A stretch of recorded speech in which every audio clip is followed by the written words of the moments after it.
Just Between Us, your go-to source for cleaning the bathtub. What? So this week's topic is inspired by Gabe's life. Aw. Being friends with your ex. Well, yeah. You're not that. You don't have that. I'm friendly with one ex. You're friendly, yeah. But I will say, I mean, this is the thing we've talked about, right? Like, it seems to be much more common in the queer community. Yeah. To be friends with your ex.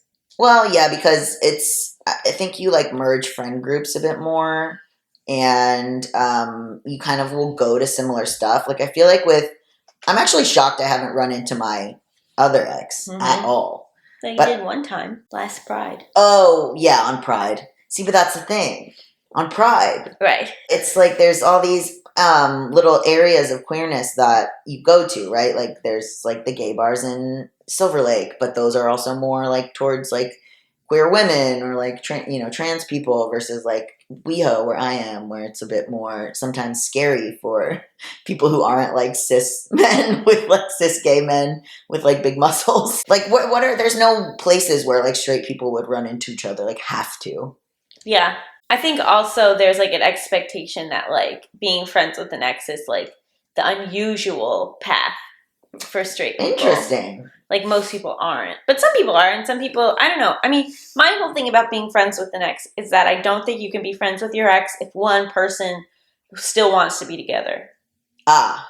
So like if one person still is holding out hope or would get back together or is hoping to get back together, then I don't think that that's like a really like healthy foundation for a friendship. But if like it's truly amicable or enough time has passed or like both people do not want to be in a romantic relationship, but like they clearly enjoy and like each other because there was a reason they were in a relationship in the first place. Yeah. Then I think that's great. But I think it gets tricky when like friendship is like the second option for the person and they would prefer to be still dating.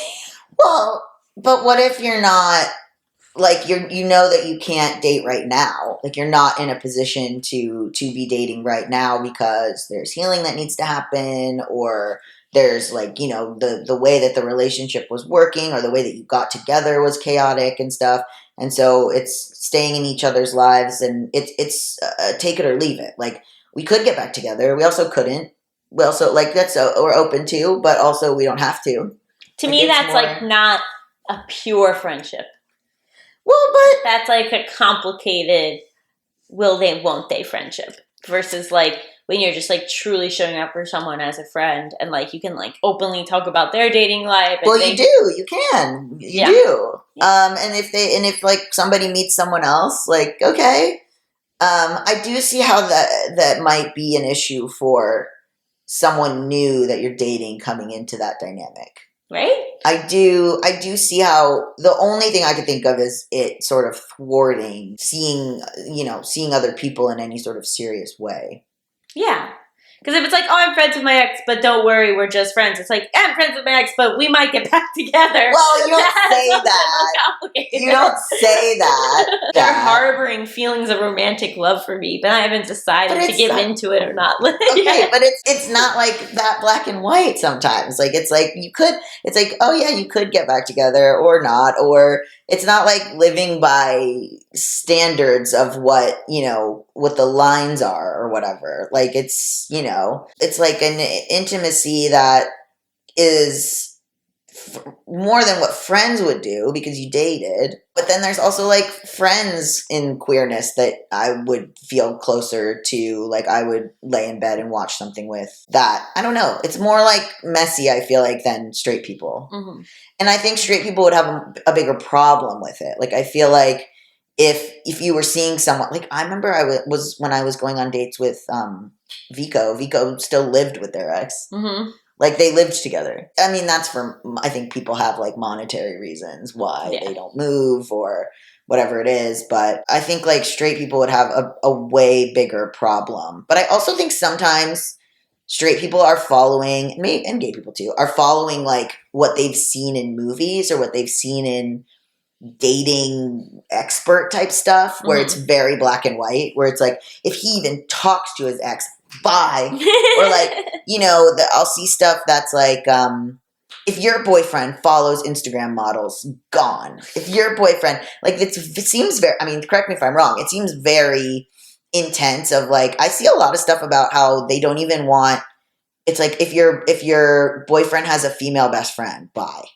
Yeah, I mean, that's, I think, the extreme end of the spectrum. Like, I don't feel that way about any of that stuff. Yeah, but John's female best friend's a lesbian. He has a lot of female friends. Oh, yeah, I guess that's He actually true. has, like, more close female friends than male friends. Which can be, like, a positive. Yeah.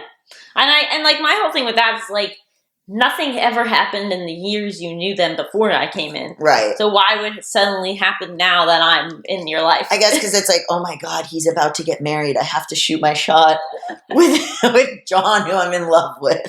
Why are you making No, it? no. Like, I'm saying that's what they would be saying. Yeah, but you were like, who would be in love with me? No, I just mean like it's so dramatic. I laugh because it's so dramatic. Yeah, so I've never been worried about that. Do you feel like there should be a period of time right after a breakup where people take a little space, or you're like, let's just dive headfirst into friendship the next day? Well, with Gondelman, we dove right into friendship, and that probably wasn't for the best because he still wanted to be together. And then with a lot of other people, I would have stayed friends, but they didn't want to.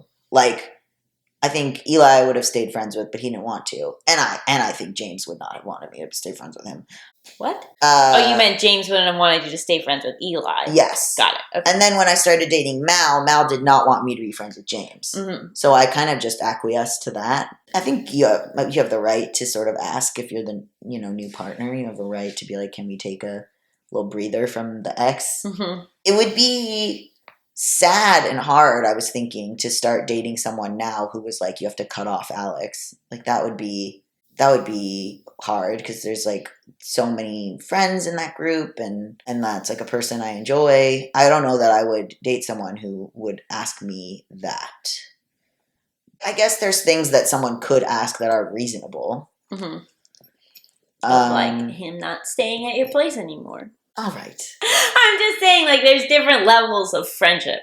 Yeah. There's, like, we hang out in a group versus, like, we still have sleepovers.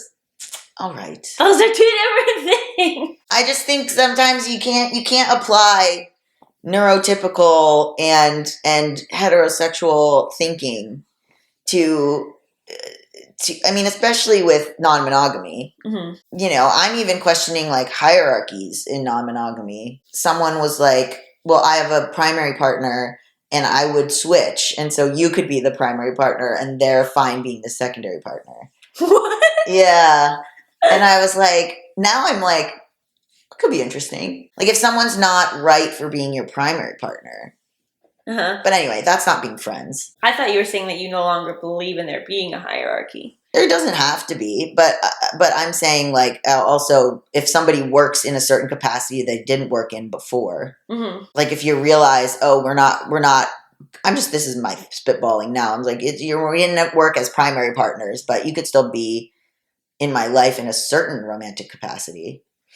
But then somebody who's a primary partner, new primary partner, would have to be like, oh, okay, I understand that. Mm-hmm. Because I also don't really believe in seniority. Like in polyamory, like, oh, this person was just here longer, so they get to be first. Yeah. But anyway. I guess my issue is when the friendship is more just like a bandage to not move on from not being in a relationship with them anymore. So it's like preventing you from like moving forward with a new person, or it's causing issues with your new person, or like emotionally you're not even like able to like imagine yourself with someone else because this person is still such a big part of your life. So like if it's like a hindrance in some way, then I feel like that's something to like reassess and look at. But if like truly both people are just like, we work better as friends and I like gain a lot of like love and support from this friendship, and it's allowing me to continue to look, for romantic partners, then it's like, great, that's wonderful. Because I mean, it makes sense that you'd want to be friends with your ex in a way because like you like them. Yeah. Like, you get along with them, you probably find them charming and interesting. If they didn't do anything to you, if nothing bad happened, like if I think it's very arbitrary to be like, I have to be mad at them because they're my ex, purely for them being an ex. Right.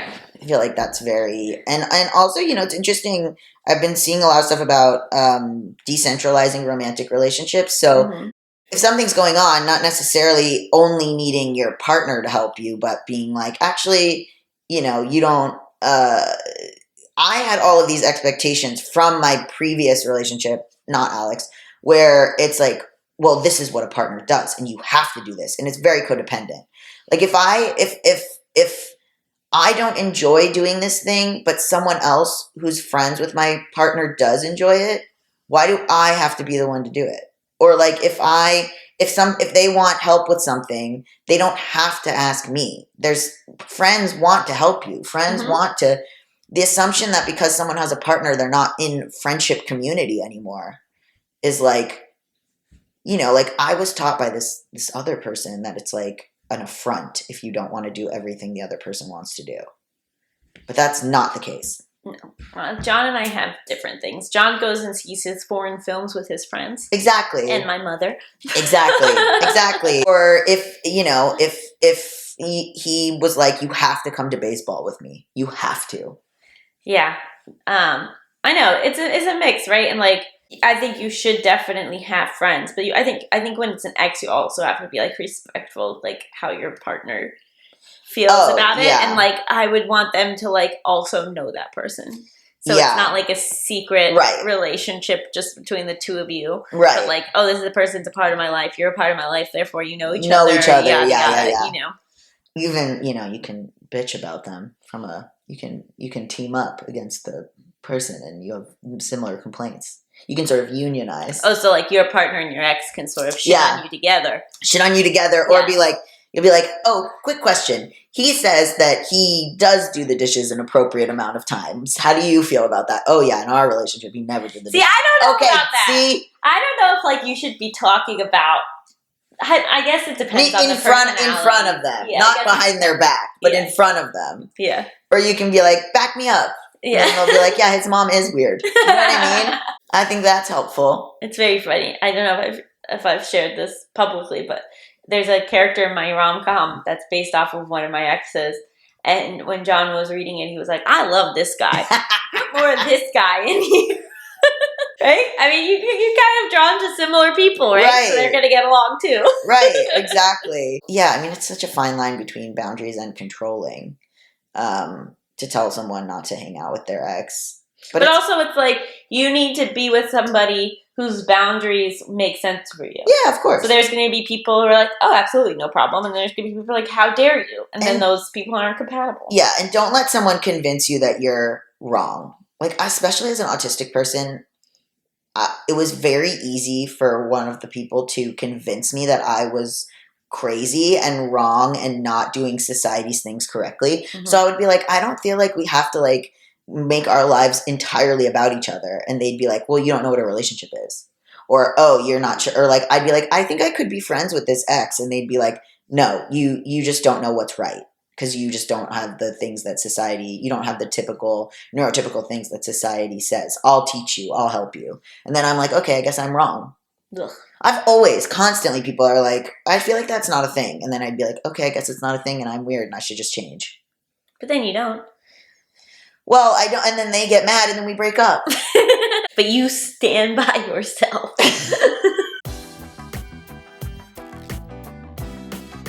They make all sorts of videos about cleaning. I love those. Oh my God, the ones where they're cleaning rugs. That's unbelievable. I know. Do you think it's planted? It'll be these videos where they'll like go to a dumpster and be like, ooh, a rug, it's so dirty, and then bring it home and clean it. It looks brand new. But I wonder if they planted the rug there. I don't trust anything or anyone. Right?